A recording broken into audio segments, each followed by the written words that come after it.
Danke bafethu, welcome back to Nkuliso Soccer. Ngicela ningakhohlwa ukulike and subscribe.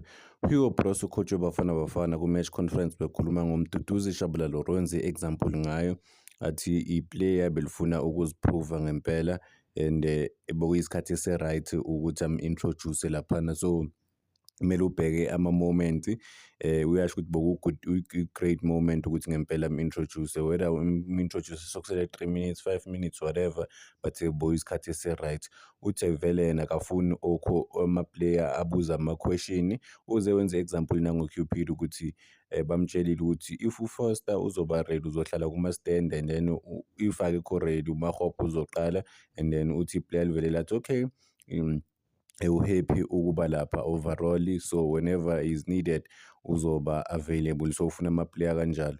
Kusho ukuthi laphana ejimini, I think umention indaba yejim ukuthi laphana ejimini ama-player ayafuna ukuziprova ngempela.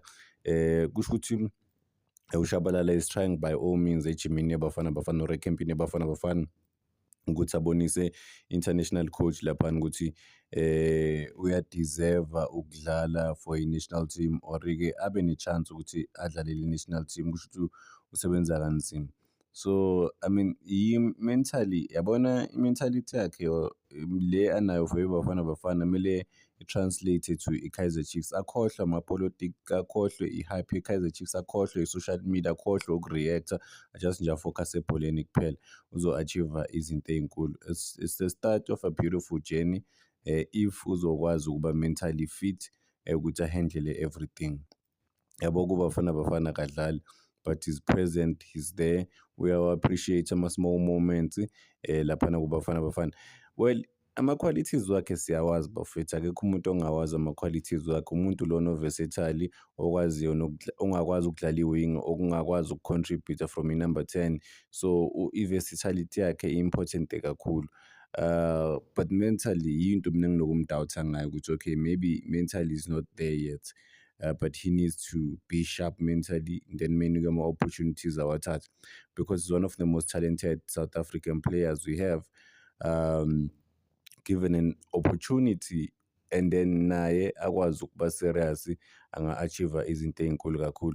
I mean the group of players Hugo Bros abuild eBafana Bafana around wona bafethu, yeah, I mean baningi kakhulu bafethu, like kunama-options amaningi, but khona abanye ukuthi angifuni ukumention amagama, khona abanye abaselekthwayo but based on what mawubheka, because i-record labo lipoor, abenzi lutho for ema-teamini wabo, but-ke bakhona kuBafana Bafana.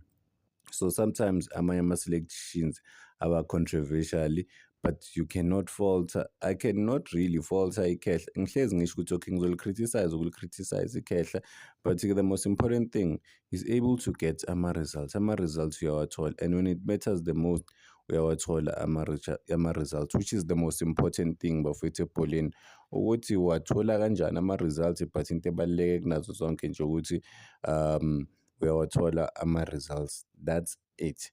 Mduduzi Shabalala will report back to training go-Kaizer Chiefs as they are planning to leave njengoba bayikhongo bodlala eCongo nge-weekend ne-team ebizwa ngokuthiwa i-AS Simba.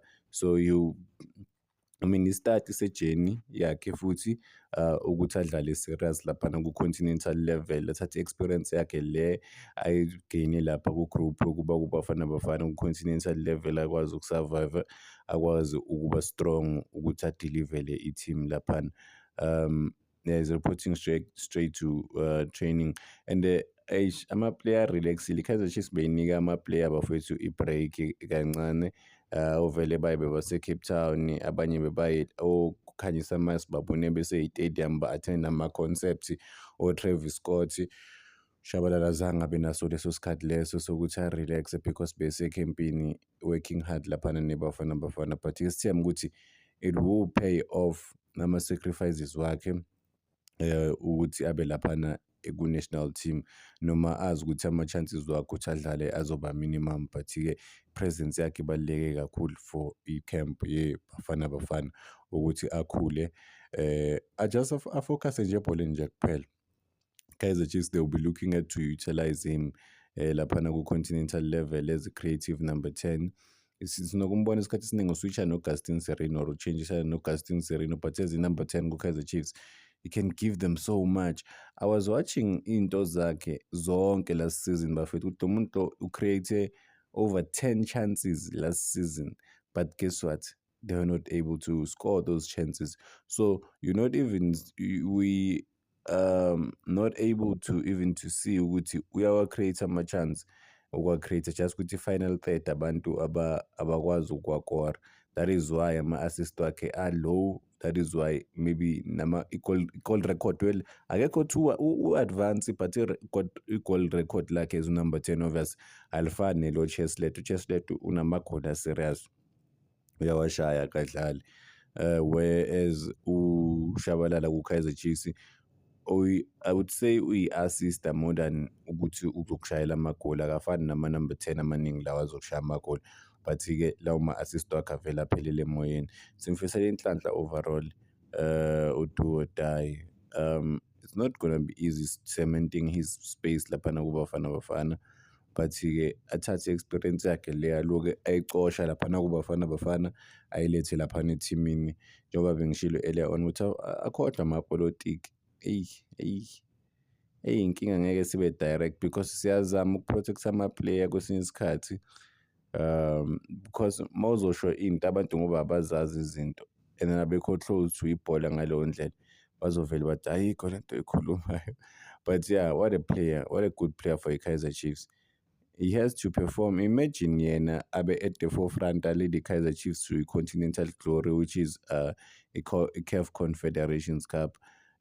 Then angakwazi ukuba sesquadini-ke ngoDisemba esiya ku-AFCON, because whenever khona ama-player athola ukuthi ayafika kuBafana Bafana, they're given ama-chances, but guess what, bayawathatha lawo ma-chance noma kuthiwa emathimini wabo baperform that much, but mebefika kuBafana Bafana something nje izinto zivele zishintshe, umuntu abe super inspired akwazi ukudeliver ama-results overall.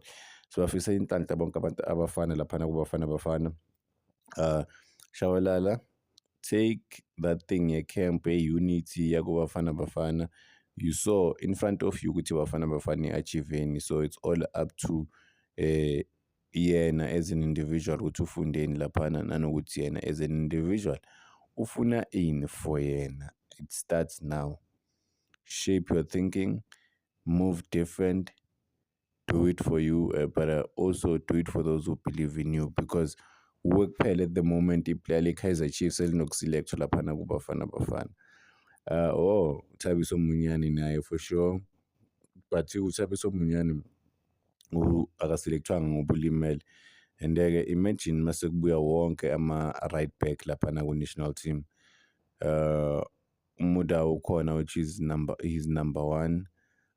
Umobi me-recover, uMdunyelo me-recover, yabona ukuthi isikhala sakaThabiso Munyani sikuphi, but-ke yeah, maningi ama-player kuBafana Bafana bangachuza from wona. Danko bafethu, ngicela ningakhohlwa uku-like and subscribe.